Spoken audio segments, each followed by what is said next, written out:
This video is going to be somewhat US centric due to the problems all stemming from here, as the tariffs are on products entering the US and exiting the US depending on where you live, but provoked by my country.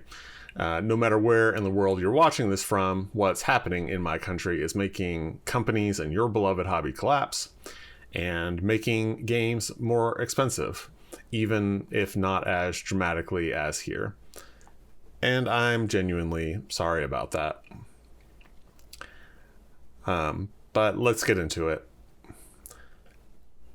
I'm not a practical person. I don't like doing anything practical. My mind is fully occupied by frivolous things at all times. But while I recognize this, I don't think that people are right to completely minimize anyone's sadness and frustration about the harm being done to our beloved board game hobby. Yes, there are people out there who are going hungry.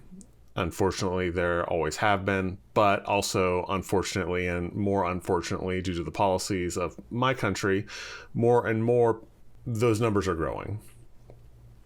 And it seems like those numbers will continue to grow. Even those of us who are being priced entirely out of the hobby are better off than those who can't afford food and shelter. We know this. We all agree upon this. Saying it doesn't add anything to the conversation. So let's acknowledge that and take it seriously, but let's have a real discussion about what happens when people lose their hobbies. A fully pragmatic world of bare minimum survival is, for me, a crushing thought. It is something that is sad, and we can feel bad about more than one thing at a time. We can feel bad about so many things at the same time. I read an article in The Atlantic entitled "What We Lose When We Are Priced Out of Our Hobbies." The author made some really excellent points that I hadn't thought of, and in fact indicates that this is at least one small part of how we ended up in a situation like the one that we're in. I'm going to put the link in the description.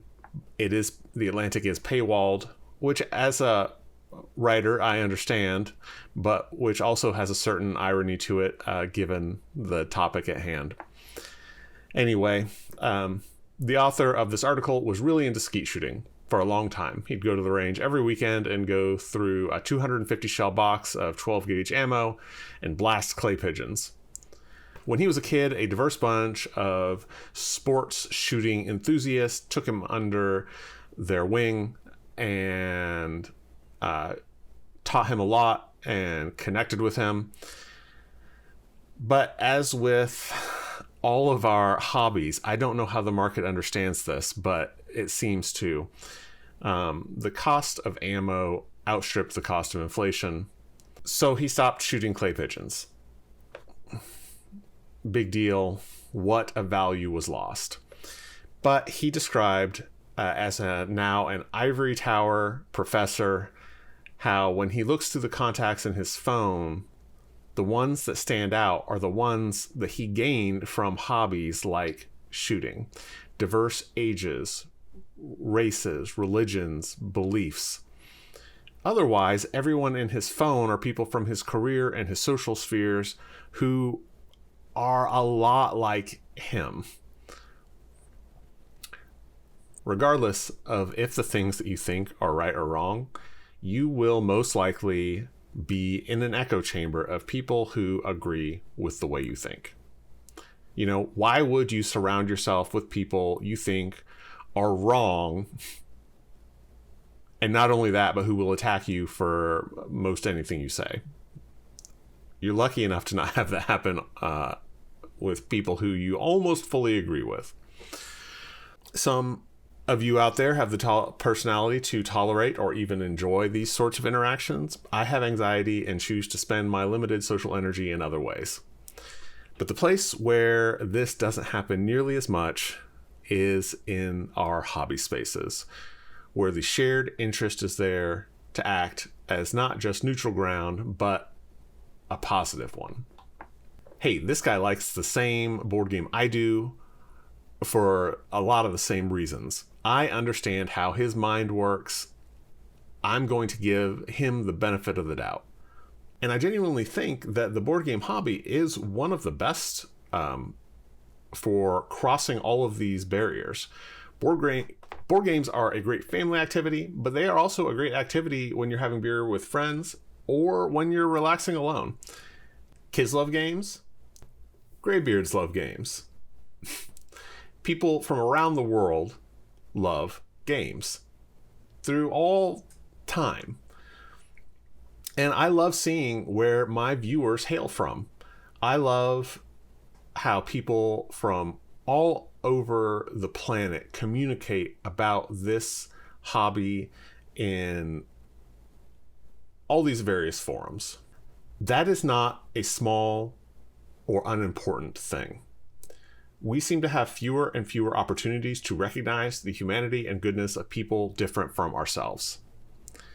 In this our chosen board game community, it's totally normal to talk to someone whose age is decades different from yours. You have common ground. You have a shared vocabulary. You can understand each other.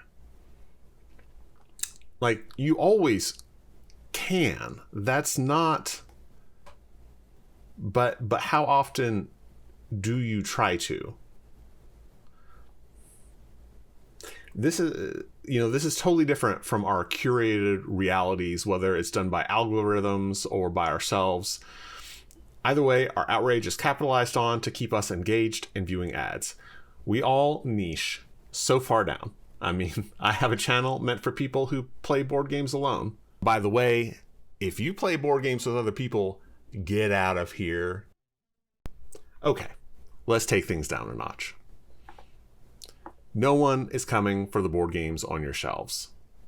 If you're like me, and I know I am, you have shelves of games you don't play enough, and you could really use a break from buying so many games.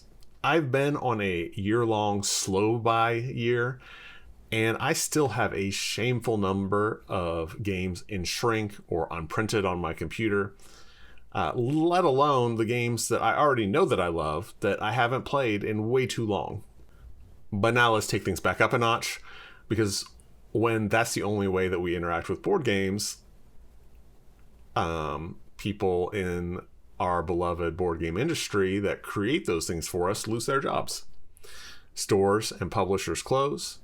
Designers go get regular day jobs, and some of them won't ever come back.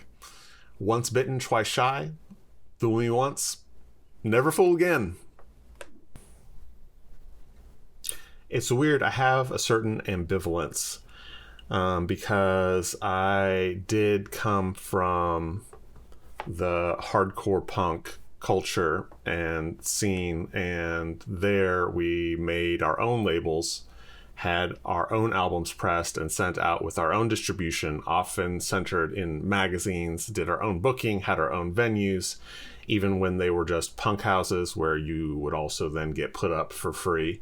So I do have a real DIY attitude that doesn't jibe with the dollar being the only measure of value.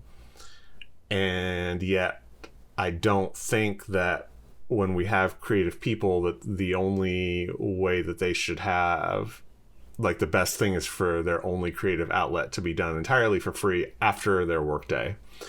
One of the other hobby scenes that I'm really into is the Doom mod scene that has an incredibly dedicated, creative, artistic community putting in huge amounts of work just for the love to create digital art.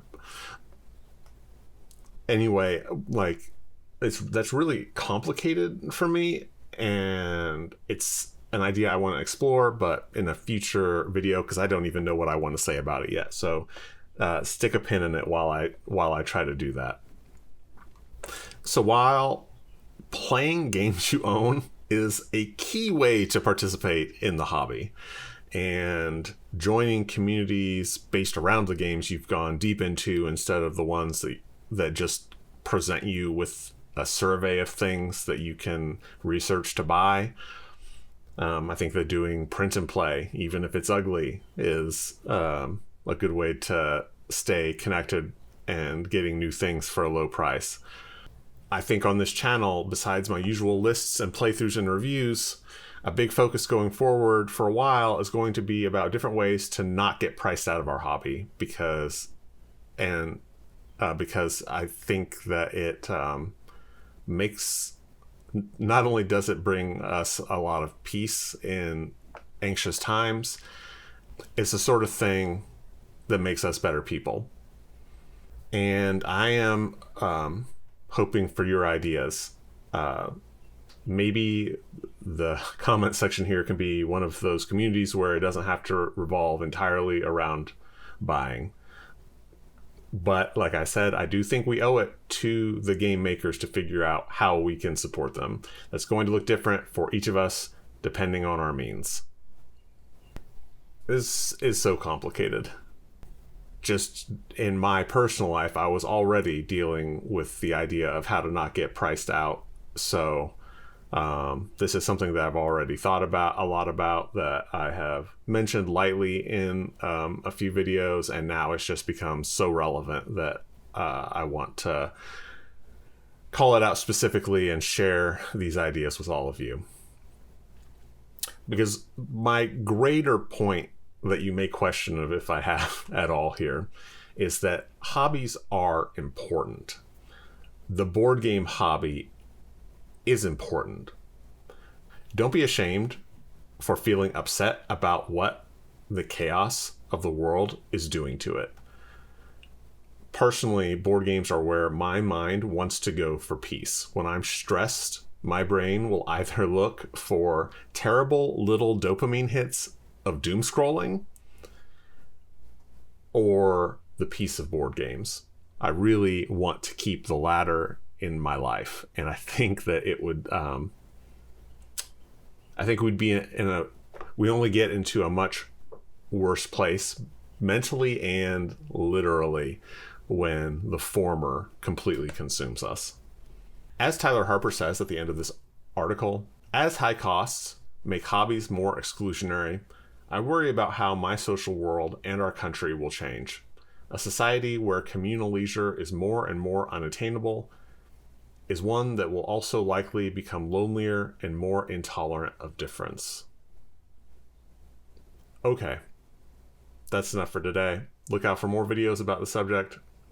Have a great rest of your day, and keep engaging with people over our shared interests.